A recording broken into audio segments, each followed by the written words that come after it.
Vendredi, il est 18h30, l'heure de faire le point sur l'actualité. Au sommaire, Mathias, ce soir, on fait un focus sur le mécénat. Oui, des entreprises qui financent la culture. Nous nous sommes rendus au Théâtre des Quinconces qui est soutenu par une vingtaine d'entreprises. Une institution du chocolat qui fait peau neuve au Mans, découverte des nouveaux locaux du chocolatier Bélanger. Et puis des chiens de laboratoire à la SPA d'Ivray-l'Évêque, une dizaine de beagles attendent leur nouvelle famille. Et direction le Théâtre des Quinconces pour commencer, et on ne va pas parler spectacle, mais mécénat. Oui, quand une entreprise finance la culture, on appelle cela du mécénat. Au Quinconces, cela fait 10 ans que cela existe, mais depuis l'ouverture du nouveau théâtre, le phénomène a pris de l'ampleur. Une vingtaine d'entreprises soutiennent l'établissement. Voyez ce reportage de Michael Texier. Le mécénat, c'est l'assurance d'un abattement fiscal d'abord. Mais ce n'est qu'une raison parmi d'autres pour Pascal Leclerc. On cherche à être aussi un acteur qui participe à une évolution d'un département, d'une ville, qui procure un certain nombre notamment d'installations comme celle-ci et d'installations culturelles en particulier. Et c'est ce que l'entrepreneuse est venue expliquer aux étudiants qu'elle rencontrait ce mercredi midi dans les salons du Théâtre des Quinconces. À la tête d'un cabinet de recrutement depuis 30 ans, elle développe son réseau sur le territoire par le mécénat, notamment dans le sport tout d'abord, mais aussi dans la culture, au Théâtre des Quinconces. Je me suis retrouvée dans un groupe tout à fait convivial d'entreprises qui ont effectivement envie et aussi un intérêt, soit à la culture ou en tout cas à apporter leur pierre à l'édifice pour qu'existent des manifestations au sein de ce très beau bâtiment. Les mécènes des Quinconces, les voici. Il en manque 3 sur le panneau et 3 ou 4 autres devraient bientôt faire partie du club. Depuis l'ouverture du nouveau théâtre, il est plus simple d'en trouver. Ce que demandent aussi les mécènes, c'est une visibilité, c'est-à-dire qu'ils soutiennent et ils ont envie qu'on voit que, qu'ils sont soutenants et qu'ils participent à l'activité des Quinconces l'Espal. Donc l'ouverture des Quinconces a été comme ça un espèce d'appel d'air où des mécènes comme le Crédit Agricole, comme Volkswagen sont arrivés à nous parce qu'aussi on ouvrait. Le budget du mécénat, c'est l'équivalent de 140 000 € en numéraire ou en nature. Un imprimeur offre des programmes, un concessionnaire auto prête 3 véhicules pour le transport des artistes. Il finance aussi cette année le festival dédié aux jeunes, Enjeu, en février, à hauteur de 40 000 €. Mais à aucun moment, les mécènes n'influent sur la programmation de l'établissement public. Nous, on décide quel artiste on invite et à partir de là, eux décident comment ils soutiennent notre activité. Donc c'est vraiment un soutien et un travail de collaboration avec eux, mais la ligne artistique n'est pas décidée par les mécènes. De la TPE à la grande entreprise, les mécènes des Quinconces sont aussi divers que leurs dons, de 500 à 47 000 €. À noter que des particuliers, eux aussi, sont mécènes. Regroupés dans l'association La Courte Échelle, ils sont là aussi une vingtaine. Un chiffre maintenant et un constat, les violences conjugales en Sarthe sont en augmentation. 636, c'est le nombre de procédures pour violences conjugales enregistrées en Sarthe en 2015. Un chiffre en augmentation, c'est 35% de plus qu'en 2012. Et maintenant, on va parler aux gourmands que nous sommes puisque le chocolatier Bélanger va déménager. Cela fait 20 ans que cette petite chocolaterie de 9 mètres carrés est installée place Saint-Nicolas au Mans. Mais ce magasin va disparaître pour laisser place à une boutique de 70 mètres carrés. Un investissement de 600 000 € pour l'artisan sartois. Découverte à quelques heures de l'inauguration avec Laure Girard. Dans la nouvelle chocolaterie Bélanger, les chocolats restent les mêmes, issus du savoir-faire de l'artisan. Ce qui change, c'est l'ambiance plus chic, plus moderne, plus fonctionnelle. Je vais mettre tout ce qui est ganache ici. À quelques mètres de l'ancienne boutique, le PDG s'offre 70 mètres carrés contre 9 auparavant. Ça faisait très longtemps qu'on attendait qu'un emplacement se libère dans notre quartier Saint-Nicolas, parce qu'on ne voulait pas bouger de cette place-là. Pourquoi ? Parce que c'est un quartier mythique, on aime aussi respecter une forme de tradition. La maison Béline était là de manière historique, donc on avait envie de s'inscrire dans cette continuité-là. Un investissement de 600 000 € que ce chef d'entreprise veut amortir en 7 ans. Pour comprendre comment il compte s'y prendre, direction le quartier de l'université. Dans son laboratoire de 1000 mètres carrés, 45 artisans s'activent pour préparer Noël. Même si elle dépasse, même si tu poses là et qu'elle dépasse un peu. Ah, mais pousser haut. Ouais, comme ça, c'est bien comme ça. Pour répondre à l'exigence d'excellence que s'est imposée l'artisan, chaque élément de décor compte. Une minutie qui se traduit par un travail d'équipe parfois cadencé à la seconde. Comme pour la réalisation de ses petits yeux en 3 couleurs. Afin de pouvoir avoir une belle incorporation de chaque couleur, il faut utiliser le chocolat lorsqu'il est encore fluide. Ça nous permet après de personnaliser les yeux à notre souhait, d'adapter les couleurs par rapport à nos montages, d'adapter également la taille et les quantités. Le coup de main et le savoir-faire ne seraient rien sans les investissements en machines ultra performantes. Celles-ci découpent les plaques de chocolat. Elles coûtent plus de 50 000 €. Et nous permet surtout de faire des nouveaux produits, des produits de décor qu'on faisait en découpe scalpel avant.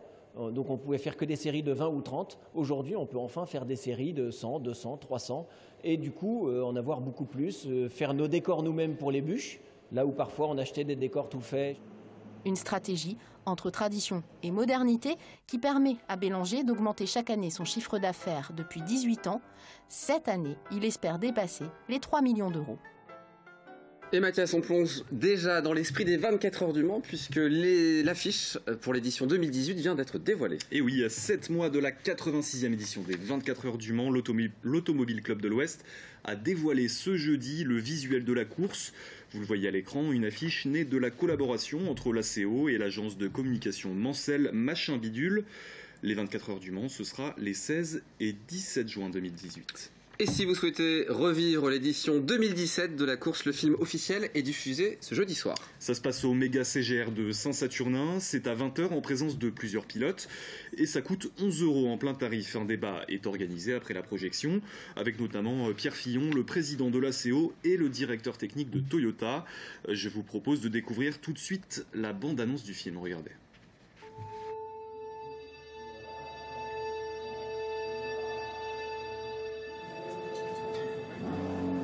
The one thing that will never leave me for the rest of my life is the crowd cheer as I got by. Au 24 heures du Mans, c'est vraiment un rêve qui s'est réalisé. I never believed until we crossed that line that it was a done deal. Quand j'ai entendu le moteur cassé, je me suis dit, c'est fini. On se demande encore comment ça a été possible. It's not painful. It's just finish our race. I hopped out of the car. I knew that I wasn't hopping back in. I knew we were fighting for the victory, and I had a moment of being proud.